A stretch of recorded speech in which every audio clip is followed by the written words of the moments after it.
Ô Marie conçue sans péché, priez pour nous qui avons recours à vous. comme un enfant que sa mère console, ainsi je vous consolerai. Frères et sœurs, promesse ô combien touchante que rapporte Isaïe. Comparaison familière. Nous serons nourris, portés sur la hanche, choyés sur les chemins de Dieu, sur les genoux de Dieu. Promesse tenue. Yahvé a consolé Israël de ses souffrances, l'a libéré de captivité, a reconstruit le temple.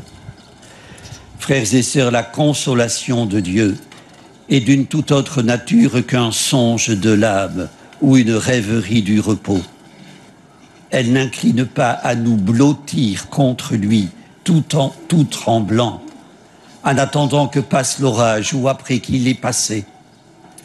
La consolation de Dieu est tonifiante, revivifiante, en aucun cas démobilisatrice.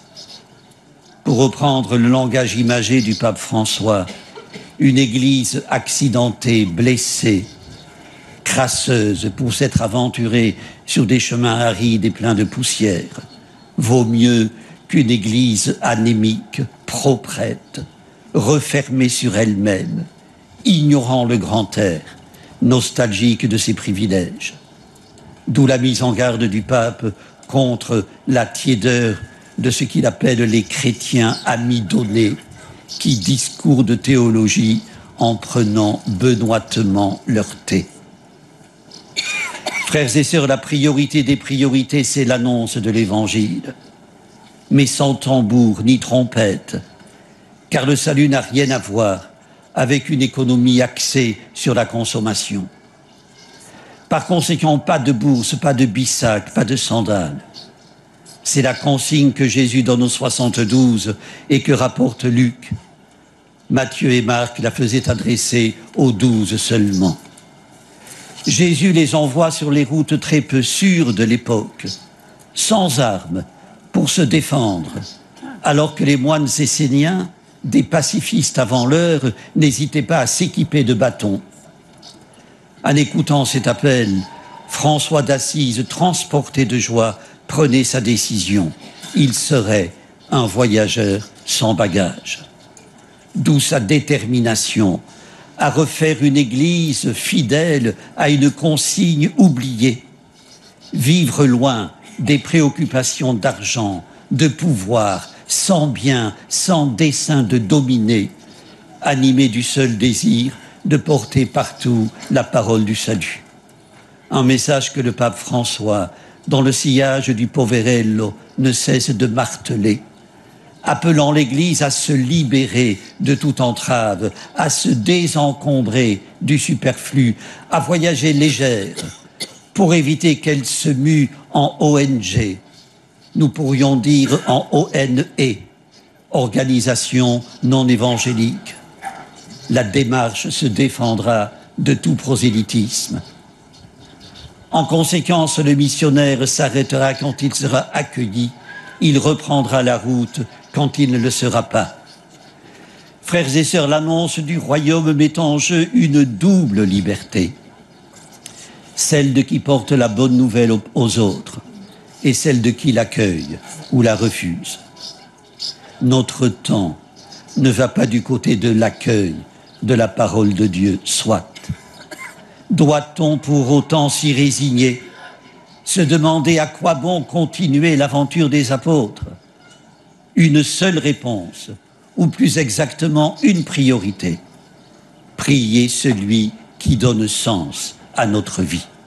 C'est d'ailleurs la toute première consigne de Jésus aux 72. Frères et sœurs, si notre témoignage est médiocre, c'est parce que nous ne laissons pas la parole de Dieu se déposer en nous. La prière aiguise l'attention, exerce le discernement, fixe le cap. L'homme qui prie a la main sur le gouvernail du monde, disait saint Jean Chrysostome. Restons modestes. Pour annoncer la bonne nouvelle, soyons conscients que nous sommes de piètres porte-drapeaux. L'Église et nous-mêmes n'avons d'autre mission que d'instaurer la paix évangélique. Nous ne pouvons y déroger. Jésus a frappé à toutes les portes. Il n'a jamais maudit celles qui sont restées fermées.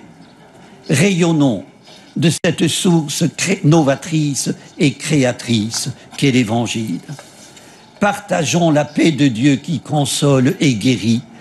Partageons-la avec les vieillards que le poids des ans écrase, avec les jeunes que l'avenir inquiète, avec les familles divisées, avec ceux que la société relègue. Élargissons notre compréhension des autres. Accueillir compte autant qu'être accueilli. L'hôte désigne celui qui donne l'hospitalité et celui qui la reçoit. Frères et sœurs, inversons, s'il le faut, la démarche. Offrons l'hospitalité de notre foi et nous serons fidèles à la consigne de Jésus. Amen. Prions le Seigneur. Dieu dont la patience est éternelle, tu fais lever la moisson et tu te réjouis lorsque les champs blanchissent. Tu trouves ton bonheur à faire grandir ton royaume. Que l'Église ne manque pas à la moisson. Qu'elle soit au service de la bonne nouvelle. Par Jésus, le Christ, notre Seigneur. Amen. Le Seigneur soit avec vous. Et avec votre esprit. Que Dieu Tout-Puissant vous bénisse, le Père, le Fils et le Saint-Esprit. Amen. Notre-Dame de Lourdes, Sainte Bernadette,